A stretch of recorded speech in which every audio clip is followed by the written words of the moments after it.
One of those times where I felt like I wasn't sure about the direction of my life and what God wanted me to do next, and I just wanted to know His will. And so for me, the natural response was, well, I'll drive to the beach. And so I drove to the beach because that's where I go to get away from everything.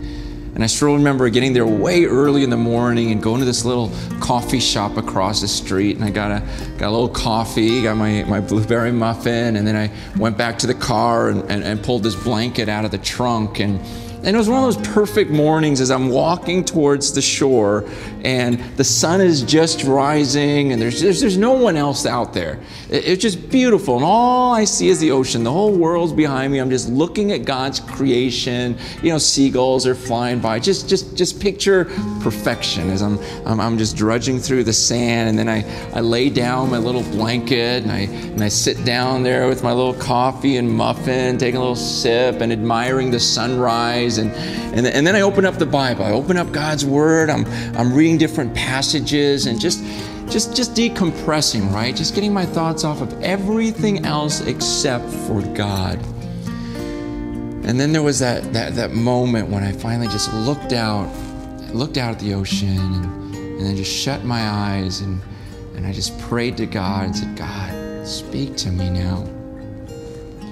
What do you want from me? What is your will for my life? And it was one of those times where I didn't hear like an audible voice. I don't know that I ever have. But you ever have those times where you really get this sense like God is saying something to you, even though you don't hear an actual voice? It was one of those times where I felt like, wow, God was communicating to me. Now, He didn't say what I thought He was going to say.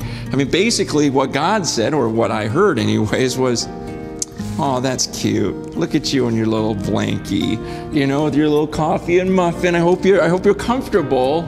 Meanwhile, there are millions of people that I created on that planet, and they will never get a chance to do what you're doing right now. They'll never stand on a seashore and go, what is your will for my life? They're just trying to stay alive today. There are people, and all these stats start running through my mind of the thousands and thousands of kids that will die today from preventable diseases or from malnutrition or not being able to find clean drinking water. And it was like God was bringing this all to mind as He goes, you know, think about the earth right now. Think about all those millions of people who are suffering. And what do you think my will is for you today? What do you think is my will when there are people who just want to feed their kids? They just want to find some water somewhere, something for their kids to drink so they don't die. Okay? Meanwhile, I'm sitting there, oh, no, nice, comfortable, ooh, God's creation, show me your will. It was just so obvious to me what God was saying to me. And I remember just going back in my car and driving back to the church and just thinking to myself, you know what? I think it's pretty obvious what God says in His Word about His will.